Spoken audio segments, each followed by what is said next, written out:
Hello all, welcome back to Shave with Peg Leg. Don't mind me, just doing my usual adjustment of the camera. How's everybody doing on this 80th anniversary of D-Day? So in commemoration of that, we are going to do a tribute shave to the GIs of D-Day. U.S. issued razor, I believe, was the Gillette contract razor for the troops. But there was also a Clicks razor and the Simplex Military set, which is Bakelite handle, a Bakelite base plate. These are not the blades that came with it. They were just in there when I bought it. And some kind of metal, I'm assuming aluminum,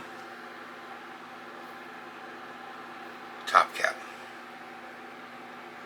This is the cleanest I can get it without using a wire brush, and I don't want to scratch the hell out of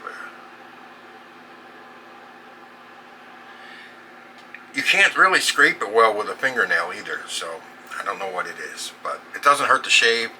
And tonight I'm going to use a second use Gillette Blue because I don't have a blade from back then. I think the closest blade to that era I do have is that Gillette thin, but I don't want to use those. There's 5 of them in there, and I'm keeping them with the set just because that's the way it came. I don't think those are the blades that came with it.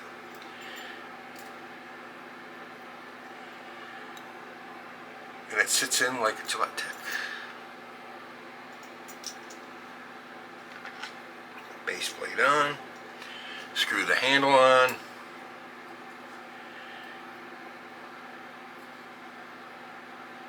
And we have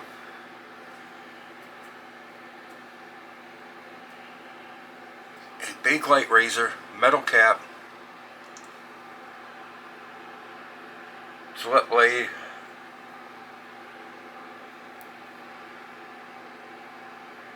see the overhang? Very minuscule. Okay, so that's what we're going to use for that. And then of course, they didn't have the wooden bowl.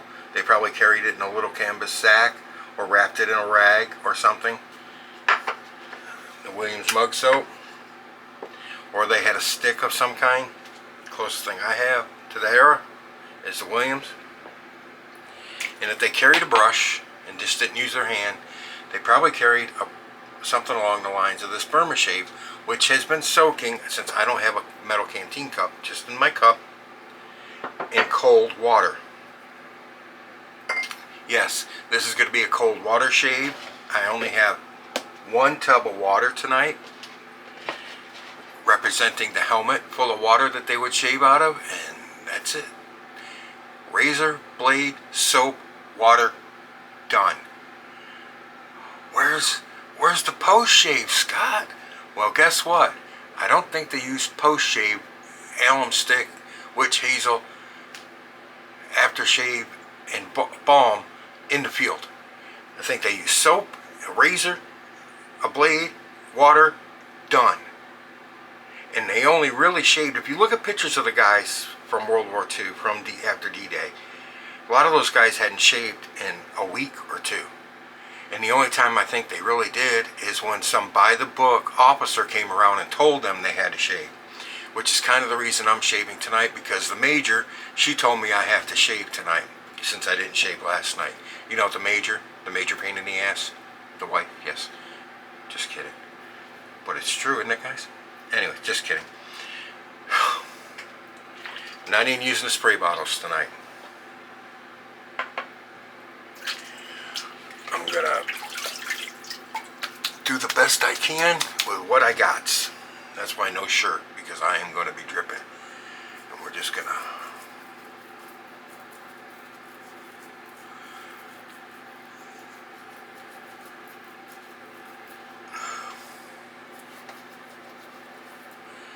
We'll dip the soap right in the water.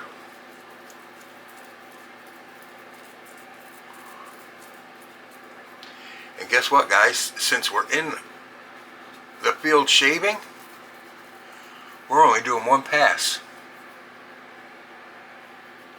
Yep.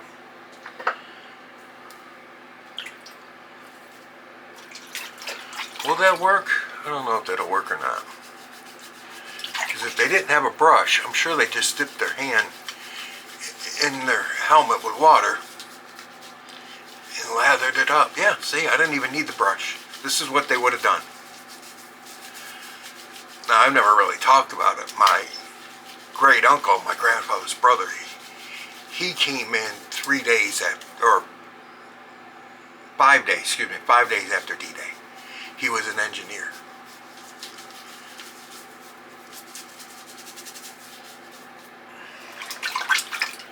And he was the only one that served in the military during that time, because the rest of the family was needed to work the farm, because our farm did supply food to the local town at the farmer's market. Yes, they had them back then too. We sold them out in front of the house all week long. On the weekends we went to farmer's market, and we also had a drop-off in town at the U.S. Army base in town. The not going to say recruitment center, I can't remember what they called it, but we used to drop supplies to them. Okay, ready? One pass. What do you think? Did they go against the grain or with the grain? Maybe we'll do 2 with the grain. How about that?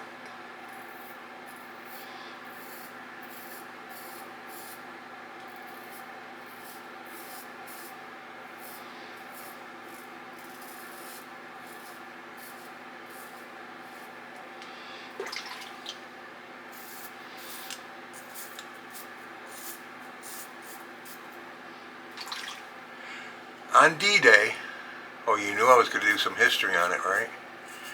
The Allies landed around 150,000 troops on Normandy, in Normandy. 23,000 Americans, or 73,000 Americans, 23,250 on Utah Beach, 34,250 on Omaha Beach, and 15,500 paratroopers. 83,115 British and Canadian troops, 61,715 of those British, with 28,920 Canadians, I believe it was, on Gold Beach, and 21,400 on Juno Beach, 28,845 on Sword Beach, and 7,900 airborne troops. The Allies faced around 50,000 German forces. But if you know anything about combat, the defender who's dug in has the advantage.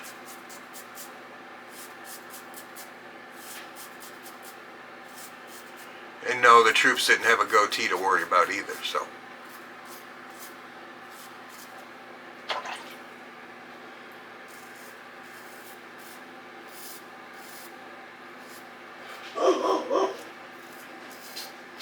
You get them, killer.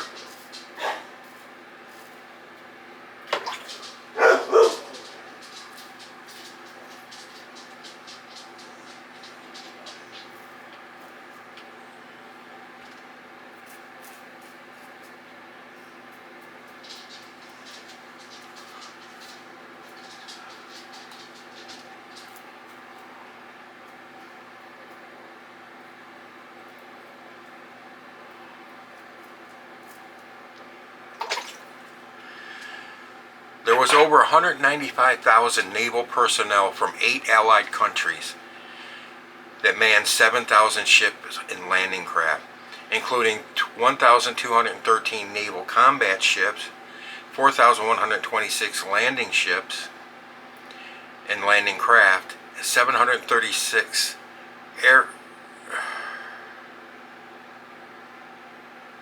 ancillary craft, I don't know what that is, I just copied and pasted, and 864 merchant vessels.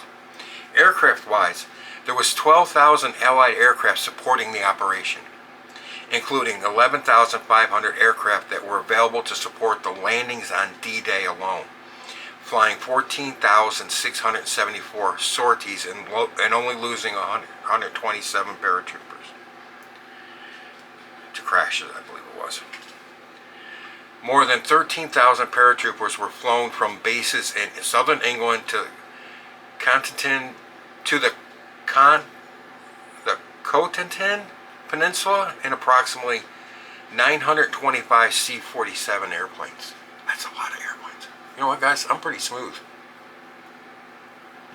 I do want to touch up my neck a little bit. I got plenty of slickness there.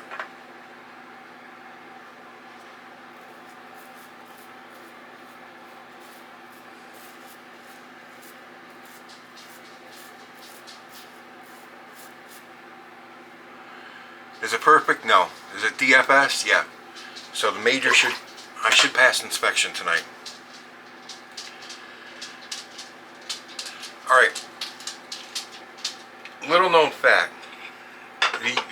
The Allies couldn't get the ports right away. They could not capture the ports instantly.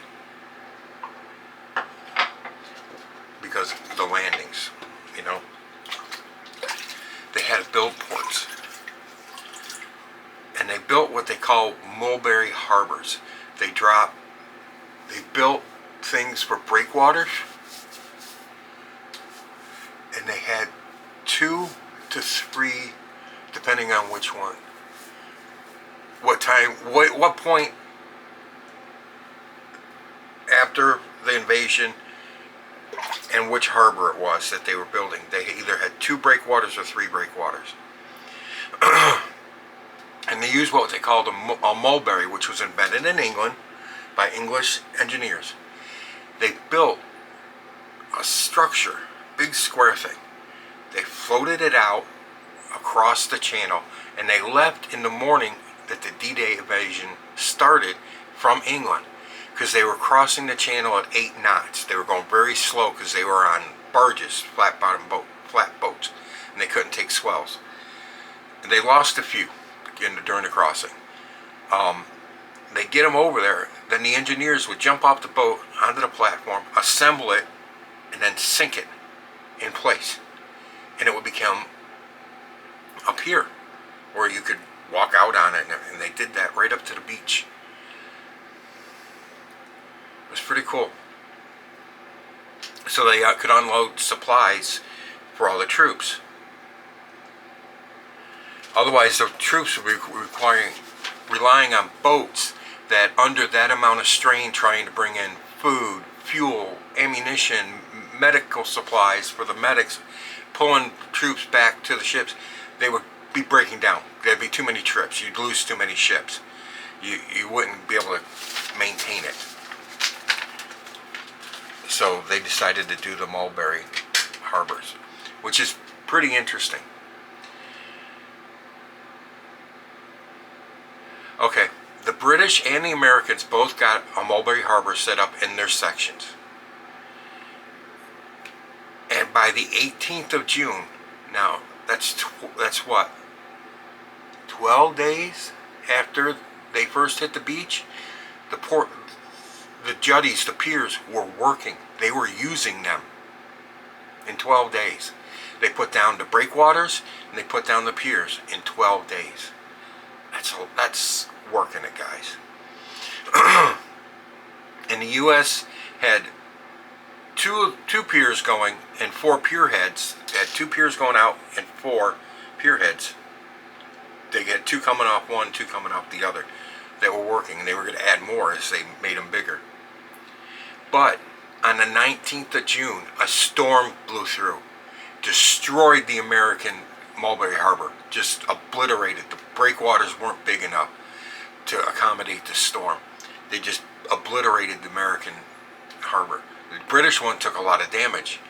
And they used parts off the destroyed American one to fix the British one, so the British could have at least one operating in the area.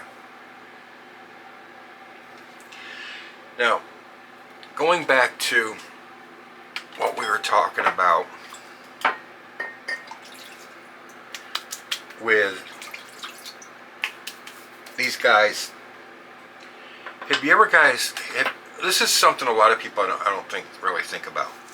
Have you ever stopped to think how many people were involved in the DJ operation.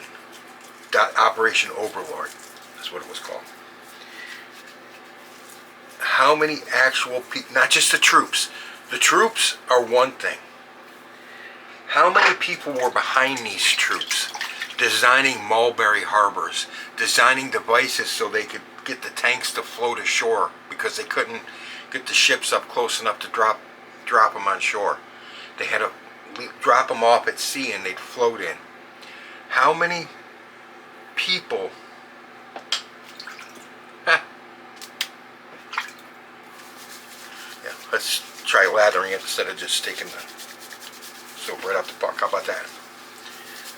How many people were involved in all this? How many people were involved in the stocks and the supplies, the ammunition, the food, the medical equipment, the gear, the clothing, boots, everything and anything involved? Keeping track of it all, keeping it stocked, keeping it stored, keeping it moving towards the guys who need it. How many people were behind them? The heroes aren't just the troops that hit the shores. Some of the heroes are the guys in the back that were helping them keep supplied so they could keep going. Let's not forget them, not just because they didn't get shot at, that they're not heroes. They did a lot to keep that invasion force moving. Without them, those guys hit the beach and stop. They run out of ammunition. They don't have drinking water. They don't have food. They don't have medical supplies. They don't have anything. The mechanics keep the planes running. The guys loading the planes. The guys loading the ships, unloading the ships. The Navy personnel unloading the ships. Not all heroes get shot at, guys. You gotta have your support. You gotta have your logistics in order. And what about the guys that set up the logistics? Do we ever think about all these people behind the scenes keeping the show running, keeping the war progressing, keeping those poor boys on the beach who are facing death supplied so that they can keep fighting and hopefully live another day? Those are heroes too. Don't forget about them.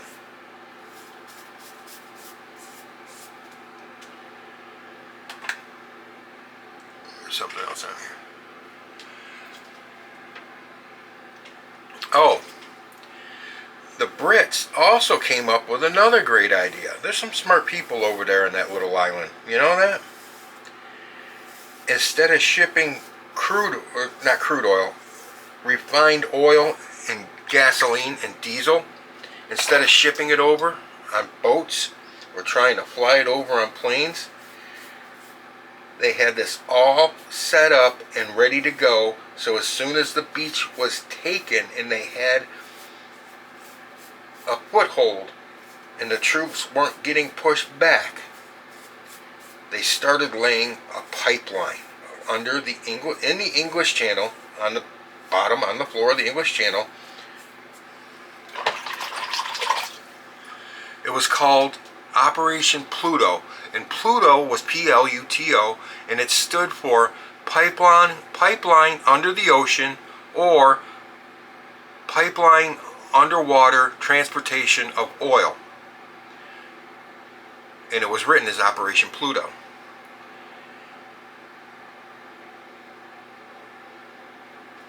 And they submerged these pipelines and started pumping engine oil, diesel fuel, gasoline under the channel so these guys would have it. It is estimated that between August of 1944 through May of 1945, that's what? August, September, October, November, December, January, February, March, April, May, 10 months. Pluto delivered over 172 million gallons of oil, gas, diesel to France. 172 million gallons they piped over. That's a lot of piping, guys. It's a good little razor.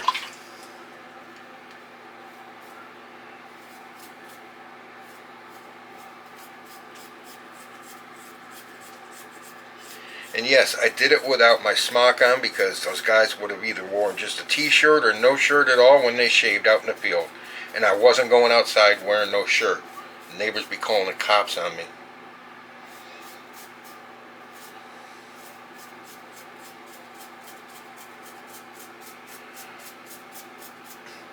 Oh, you may ask, wait a minute, if they dropped that pipeline, where is it now? After the war,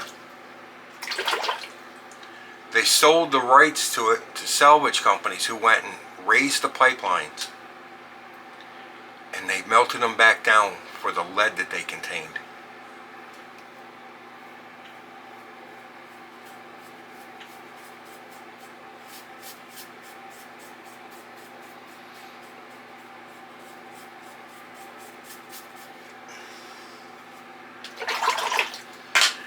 Gentlemen,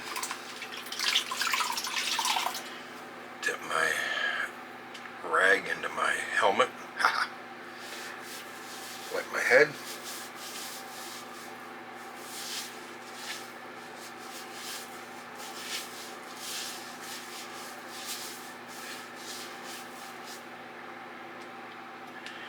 No blood. Your little razor. Yes, gentlemen, do not forget all those support people when you're remembering and honoring the troops of D-Day, because without those people, they're still stuck on the beach. There's a damn lot of logistics that went into planning that operation. Damn lot. Don't forget those heroes, gentlemen. And with that, I will say we got a decent enough shave that the major will pass us on inspection tonight when she gets home. So, I might be a little hairier next week, but this is what they would have done in the field. There's no alum, there's no witch hazel, there's no aftershave. You didn't want to put aftershave on because that scent would give away your position. So, that's the way we're going tonight. Alright guys, I appreciate you being here, and I want to say thank you to all those who were involved for the D-Day invasion, living or past. Thank you. You are the greatest generation. And with that, I will say, love you all, take care, don't forget what those guys and gals fought for, our freedoms. Don't give them up. Enough of the babbling back guy in the camera. You're in the chair next. Happy shaves out there, guys.